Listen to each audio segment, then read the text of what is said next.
Sí, doctor. Ya, entonces empezaremos, ¿ya? Ya. Ok, buenas tardes con todos. El día de hoy iniciaremos la presentación de un tema hematológico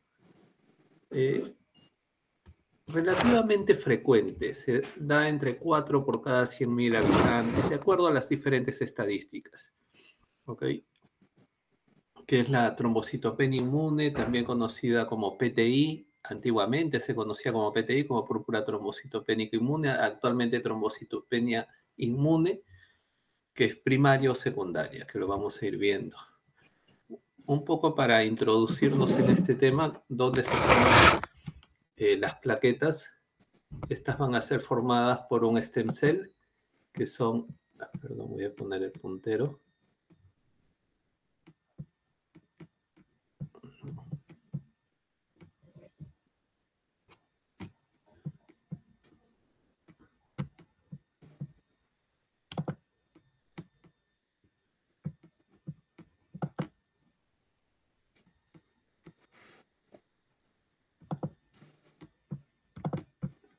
Ok, estas se forman por un stem cell.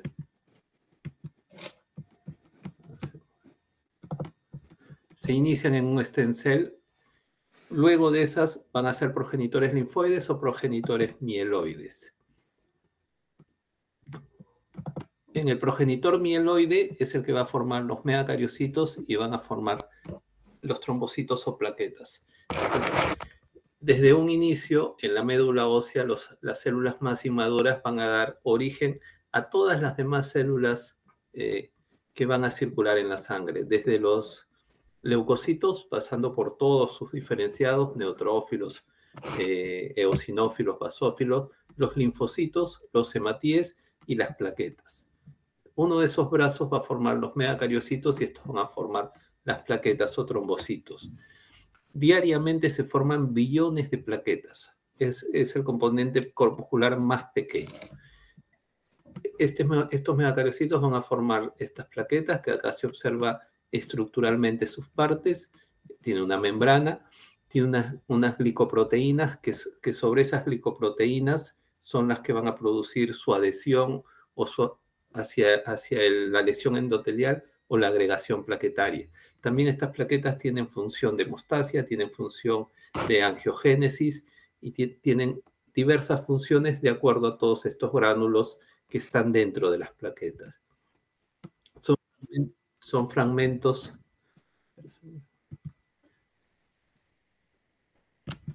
Ahora voy a dejar ingresar, me imagino que.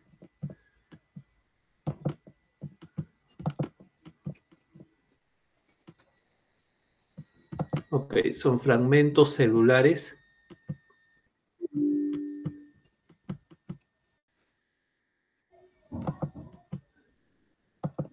Ya, son fragmentos celulares anucleados derivados de estos megacariocitos. Son muy pequeños, 2 a 3 micrómetros de diámetro. Viven más o menos 7 a 10 días una vez que se han producido y cumplen funciones de hemostasia, sobre todo hemostasia primaria, adhesión, activación y agregación. Normalmente hay entre 150.000 a 450.000 de estas plaquetas por cada microlitro. El microlitro es una milésima parte del mililitro y nosotros tenemos aproximadamente entre 5 a 7 litros de sangre, es decir, tenemos billones de plaquetas en el cuerpo. Esto es para darnos una idea de todos en la parte inferior, de todos los componentes, los monocitos, los neutrófilos, los eosinófilos, que deben medir más o menos entre 10 a 20 micrómetros, y las plaquetas, que son los más pequeños, miden 2 a 3 micrómetros. Acá vemos en una lámina periférica los hematíes, que tienen un halo central y tienen un citoplasma medio rosado, y las plaquetas son estos como gránulos que están entre esos hematíes. Y tenemos millones, su función es principalmente la hemostasia. Como vemos en este siguiente gráfico, inicialmente ante una lesión endotelial, esta plaqueta esta plaqueta va a emitir unos pseudópodos y en esta lesión endotelial, que hay una injuria, una herida, se va a unir a través de unas glicoproteínas, la glicoproteína 1B9. Luego se van a adherir, van a venir más plaquetas a través de la glicoproteína 2B3A que están dentro de las membranas plaquetarias, formándose el tapón plaquetario.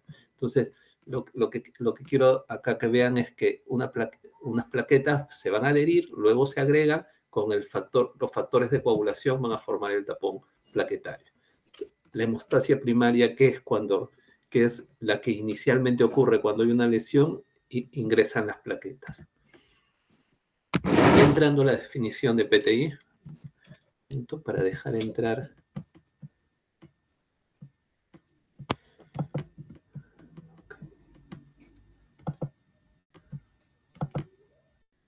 Ya, okay.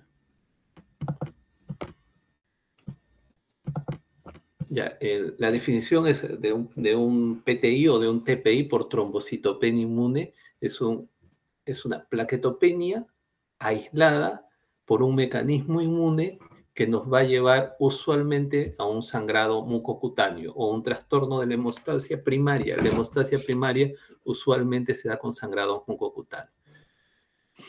Es un desorden autoinmune, solamente las plaquetas van a bajar por un mecanismo inmune y usualmente por un estímulo desconocido. Tanto así que tenemos secundario o por una causa, por ejemplo, lupus o por ejemplo VIH en un 20% y primario sin una causa se pueden quedar en un 80%. Plaquetas menor de 100.000. International Working Group lo cataloga desde el 2009 que sea menor de 100.000 para catalogarlo como una trombocitopenia inmune y puede ser de diagnóstico reciente, persistente y crónico, que lo vamos a ver en las demás diapositivas. Algunas definiciones de diagnóstico reciente, de acuerdo al tiempo, menos de 3 meses de duración, persistente 3 a 12 meses y 14 más de 12 meses. ¿Qué más acá?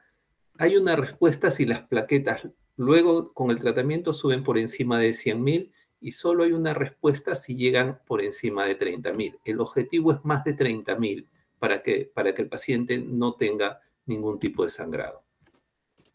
Igual, diagnóstico reciente, persistente, crónico, remisión si tiene más de 100.000, pero recuerden que hay una respuesta si logra más de 30.000. El objetivo es más de 30.000. Si tiene más de 100.000 ya es una respuesta completa.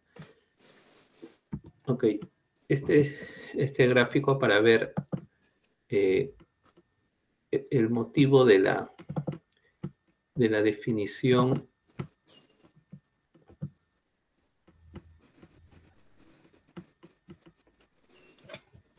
Ok, el motivo de la definición de que pueda ser de diagnóstico reciente, de diagnóstico de PTI, diagnóstico reciente, persistente y crónico. Esto lo catalogan en un corte de 12 meses, porque después de 12 meses la posibilidad de que haya una remisión espontánea es menor, es mínima.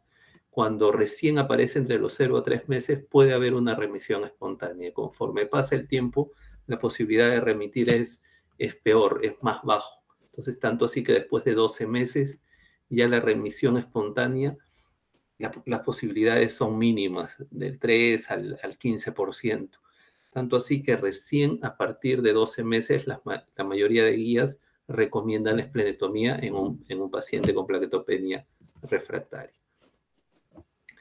La incidencia se da 1 a 5 casos por 100.000 habitantes por año. Es relativamente infrecuente, 1 a 5 casos por cada 100.000. Puede haber en niños más o menos la mitad.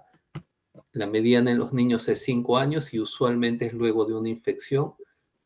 Los adultos usualmente es crónico y hay una discreta predominancia en mujeres, pero es discreto.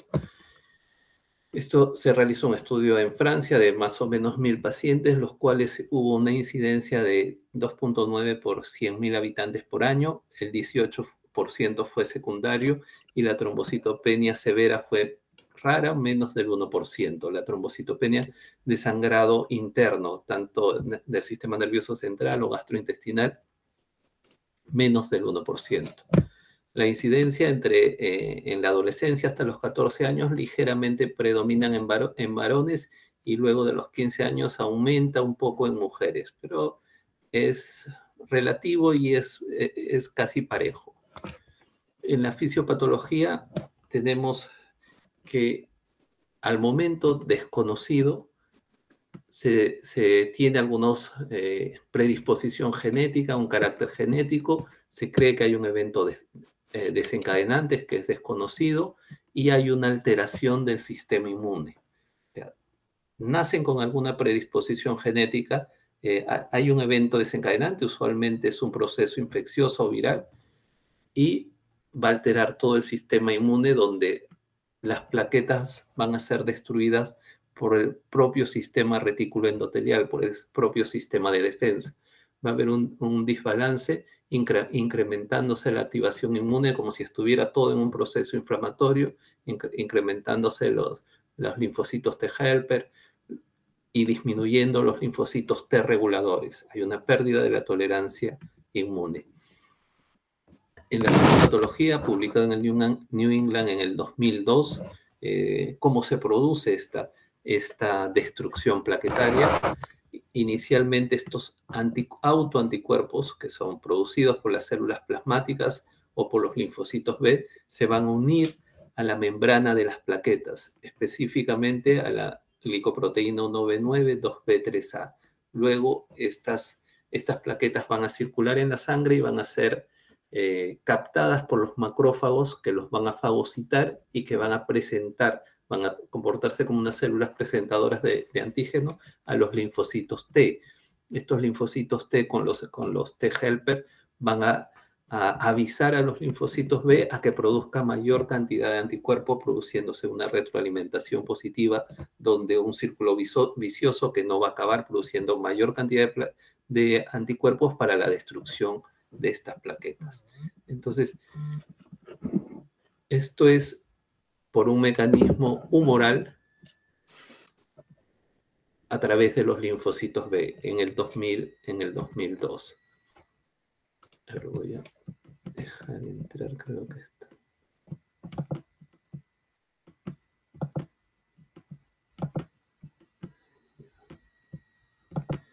Ya. Luego ya en el 2017 se postula, además del mecanismo humoral, el mecanismo celular a través de los linfocitos T, estas células T citotóxicas. Es decir, que se siguen produciendo estos anticuerpos por los linfocitos B, hay una disminución de los linfocitos T regulatorios para que se activen los linfocitos T y estos linfocitos T también destruyan las plaquetas, pero ya a un nivel celular. Van a ir y van a destruir in situ. Y también van a destruir a los megacariocitos, que es donde se inician las plaquetas, en la médula ósea. No solamente van a destruir a las plaquetas circulantes, sino también a los megacariocitos donde se están produciendo estas plaquetas. En el 2017, el grupo de Nicola Cooper publica en el British Journal Hematology, es un grupo británico, igual las células presentadoras de antígenos, células B, producen estos anticuerpos se pegan a las plaquetas y son fagocitadas por los macrófagos. También se activan las células T citotóxicas que van a destruir las plaquetas in situ y que también van a entrar a la médula ósea a destruir a estos megacariocitos. ¿Okay? En resumen, la fisiopatología del PTI, estos autoanticuerpos se pegan a las plaquetas, estas plaquetas van a ser reconocidas por los macrófagos a través de linfocitos T se van a comunicar con los linfocitos B produciendo mayor cantidad de estos autoanticuerpos para destruir las plaquetas. Además, va a haber una disminución de los linfocitos T reguladores y se van a activar los linfocitos T citotóxicos. Y estos linfocitos T citotóxicos van a producir la destrucción de estas mismas plaquetas in situ, donde los encuentre. también van a ir hacia los megacariocitos, porque estos megacariocitos también tienen estas glicoproteínas en su membrana y también la van a destruir. En la fisiopatología del PTI existe la trombopoyetina, que es una proteína secretada por el hígado que normalmente está disminuida cuando hay plaquetas en 250.000, 300.000, y cuando existe una disminución de las plaquetas, esta trombopoyetina se incrementa, como ocurre en una anemia plástica, donde todos los componentes están bajos, incluido las plaquetas, y cuando dosamos el nivel de trombopoyetina está incrementado. Pero en un PTI está bajo, a pesar de que las plaquetas están bajos. Los niveles de trombopoyetina son menores de los esperables para este grado de trombocitopenia. Se cree que no es más que se cree, sino es que esta trombopoyetina está con las plaquetas, y como van a ser fagocitadas por estos macrófagos o destruidas por estos linfocitos T, también la trombopoyetina disminuye. El diagnóstico es un diagnóstico de exclusión, es un diagnóstico que tenemos que descartar todas las causas que nos pueden producir esta trombocitopenia. No hay un marcador específico, no hay un gol estándar para el diagnóstico, es un diagnóstico de exclusión. En el examen físico va a haber un trastorno de la hemostasia primaria y vamos a encontrar sangrado tipo plaquetario, es decir, sangrado a nivel de piel y mucosa, como vemos acá, a nivel del tobillo, del pie, a nivel de boca, hay unas bulas hemorrágicas. Vamos a encontrar algunas plaquetas grandes en la sangre periférica, porque estas plaquetas va a haber menor cantidad y van a ser hiperfuncionantes. Los anticuerpos antiplaquetarios, para determinar estos autoanticuerpos que tienen, hay una sensibilidad muy baja y una especificidad muy baja. No nos sirve de ayuda, no es una herramienta diagnóstica. Y en la médula ósea, como podemos ver en la figura B, se encuentran incremento de los megacariocitos. Entonces, clínicamente vamos a tener trastornos hemorrágicos cutáneos y de mucosas, porque hay un trastorno de la hemostasia primaria. En un estudio de 433 pacientes, lo que más predominó son hemorragias cutáneas, 61%, en la cavidad oral 29%, epistasis 19%, y ya lo demás era mucho menor. 6, 5, sangrado, hemorragia intracerebral solo 1%. Con plaquetas bajas tenemos trastornos hemorrágicos hasta 72%, y aproximadamente el 30% puede estar asintomático. Esto va a ir de acuerdo también al conteo de plaquetas, ¿no? Si el paciente tiene 60.000, 80.000 plaquetas, puede estar asintomático. ¿Qué exámenes debemos realizar para el diagnóstico de un PTI o de una trombocitopenia inmune? Lo primero es plaquetopenia aislada. Si el paciente solo tiene plaquetas bajas y la hemoglobina y los leucocitos, que son los tres elementos principales que debemos apreciar, tanto hemoglobina y leucocitos están normales y solo plaquetas, yo puedo pensar en un PTI o en una trombocitopenia inmune. A ellos se le hace con un grado de evidencia de 1B, examen del HIV y de virus de hepatitis C. Si esto me sale positivo, estaríamos ante un cuadro de una trombocitopenia inmune secundaria hepatitis C o secundaria HIV. Esto recomendado por la Sociedad Americana de Hematología en 2011, y el 2009 lo vuelven a ratificar. El aspirado de médula ósea no es necesario al inicio de la enfermedad, cuando recién se diagnostica. Solamente estas pruebas. El grupo británico en el 2017 también solicita hepatitis C y virus de hepatitis B, pero además recomienda una serie de pruebas más, tratando de descartar este secundarismo. Una lámina periférica, pruebas de función renal, dosaje de inmunoglobulinas, anticardiolipinas para ver si hay síndrome antifosfolipídico, pruebas de función tiroidea para ver si no hay una tiroiditis, hepatitis B agrega, Helicobacter pylori, una ecografía abdominal. Esto es en todo paciente, recomiendan todas estas pruebas, y ya si es que el paciente, como no encontramos el diagnóstico, o el paciente es refractario, recién ahí solicitan el aspirado de médula ósea. También recomiendan anticuerpos antiplaquetarios, pruebas de citomegalovirus, Epstein-Barr, niveles de trombopoyetina, pero esto es si es un paciente que tiene más de 12 meses o más de 3 meses, es persistente o crónico, no es de reciente diagnóstico. Después de los 3 meses, podrían recomendar estas pruebas y siempre y cuando el paciente persista con plaquetopenia. Entonces, inicialmente, la guía americana recomienda hepatitis C y VIH. Podríamos agregar algunas otras pruebas si es que el paciente tiene algún cuadro clínico, por ejemplo, un rash malar o artralgias. Podría pensar en un lupus y solicitaría anticuerpos antinucleares, anticardiolipinas. Si es joven, podría tener una inmunodeficiencia, solicitamos inmunoglobulinas, pruebas de función tiroidea. Podríamos ampliar estos estudios para determinar la causa primaria.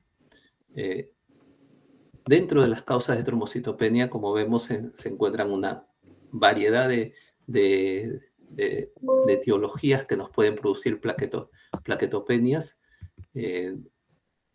desde infecciosas, hiperesplenismo, tumorales, mielodisplasia, hemoglobinuria paroxística nocturna, anemia plástica, pero la trombocitopenia inmune primaria abarca, que no encontramos una causa, por eso se determina como primaria, el 80% de todo esto.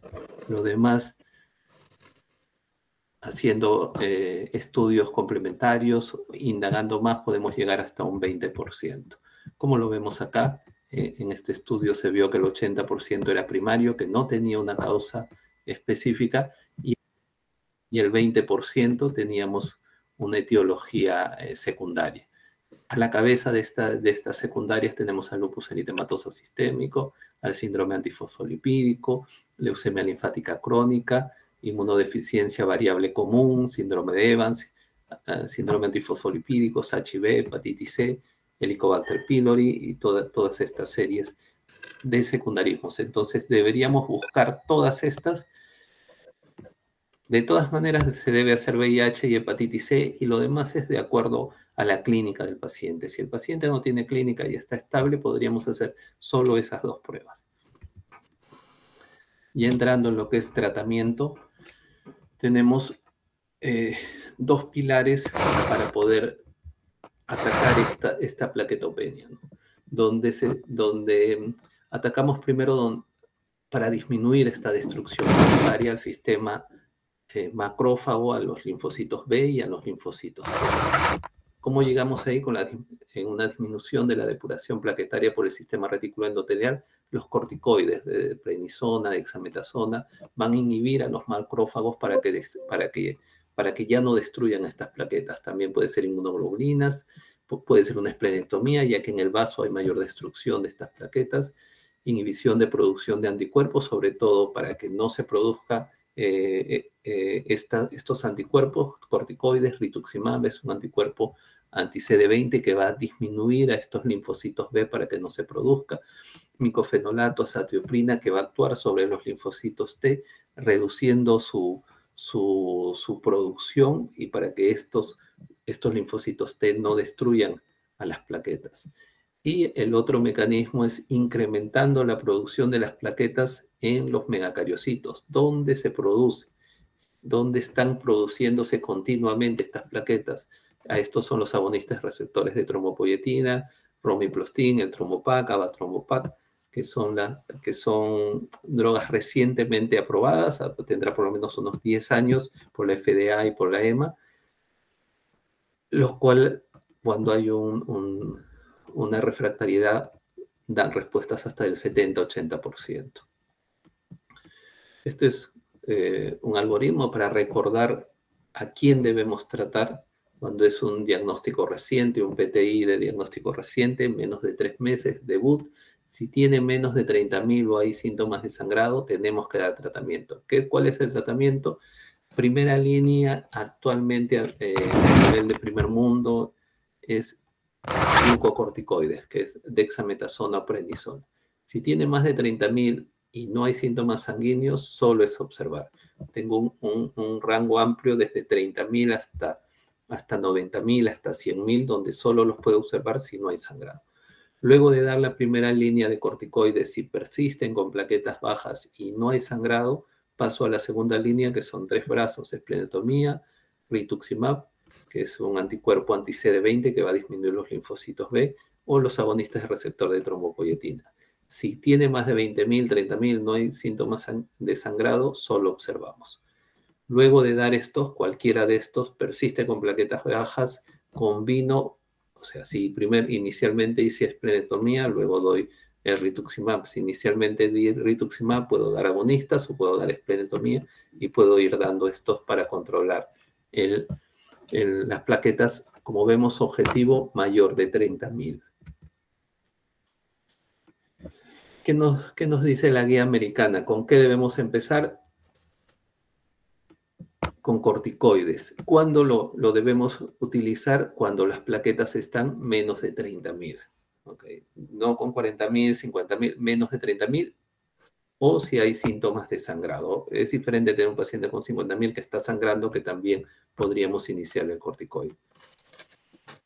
Esplenectomía si es que falló a terapia corticoide, y actualmente es después de un año de que tengamos el diagnóstico, por el motivo de que existen remisiones espontáneas, es decir, como esto es una destrucción de antígeno-anticuerpo que el cuerpo no reconoce lo propio, puede revertir esto y reconocerlo y ya no destruir. Entonces, por lo menos se espera un año para poder iniciar o plantear la esplenectomía.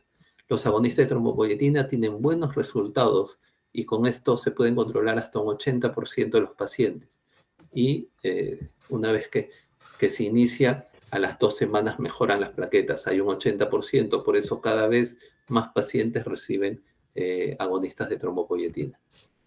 Estos son para que vean los diferentes estudios donde se difiere las diferentes guías americanas, alemanas, británicas, donde debemos esperar más de 6 meses para hacer la esplenectomía. Usualmente está en 12 meses y cada vez se está ampliando y como última alternativa utilizar la esplenectomía. Este es un algoritmo también cuando es un PTI de reciente diagnóstico, terapias de primera línea, corticoide, podemos agregar la inmunoglobulina. El beneficio de la inmunoglobulina es que actúa rápido, a las 12, 24 horas sube las plaquetas, y si es que es una plaquetopenia severa, que con el corticoide todavía va a demorar como 24 o 48 horas, la inmunoglobulina actúa más rápidamente. Si falla corticoides, tenemos 3 líneas de tratamiento, 3 brazos. Agonistas de trombopoyetina, empezaré por la derecha porque la esplenectomía es más de un año. Rituximab o una esplenectomía, como acá lo ponen, PTI crónico, más de un año, para recién poder pensar en una esplenectomía. Antes pienso en rituximab o agonistas de trombopoyetina, agonistas receptores de trombopoyetina.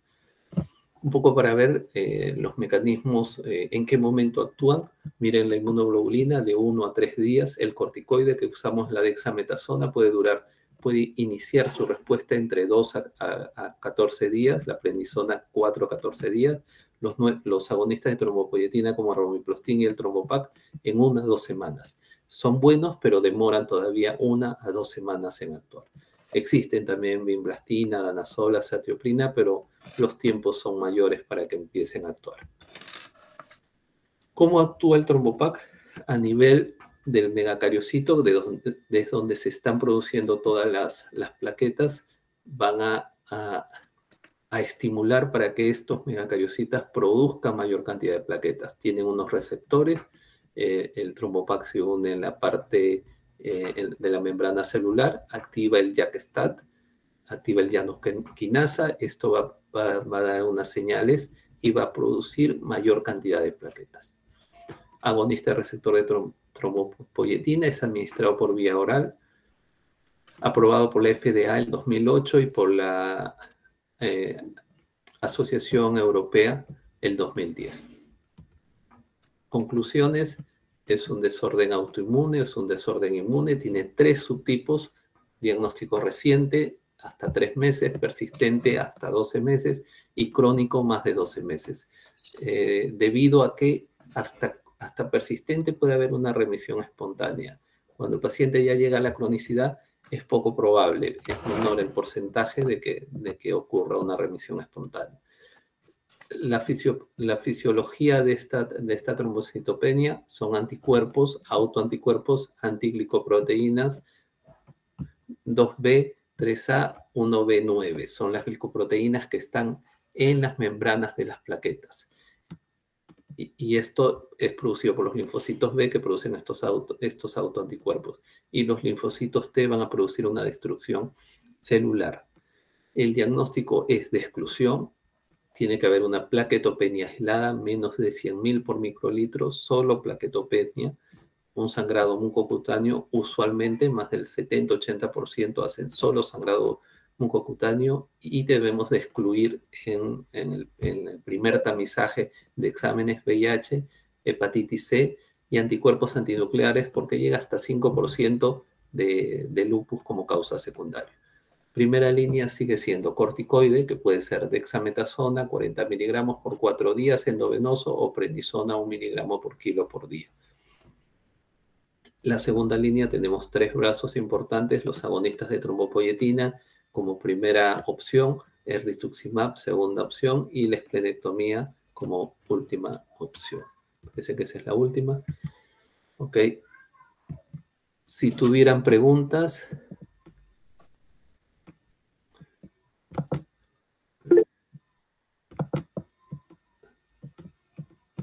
Sangrado es una emergencia y no una urgencia, para saber cuál de los dos o cómo.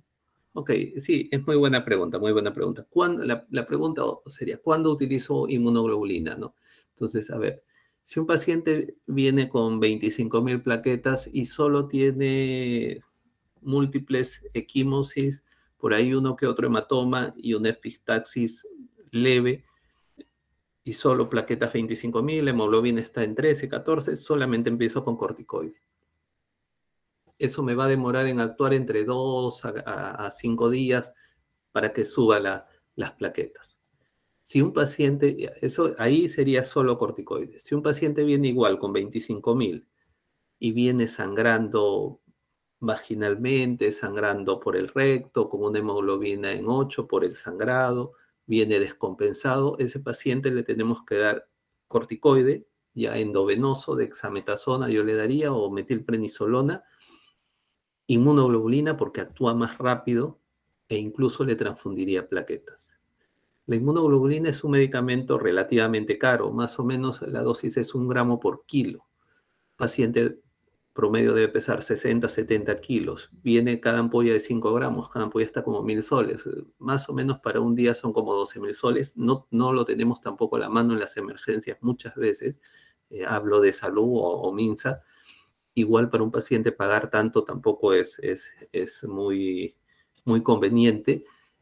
Y es difícil ahí tener la inmunoglobulina y poder dar, pero está completamente indicado si el paciente viene con un sangrado evidente. La inmunoglobulina va a actuar más rápido. En 12 horas ya me está subiendo las plaquetas. Puede ser hasta 1 o 2 días también.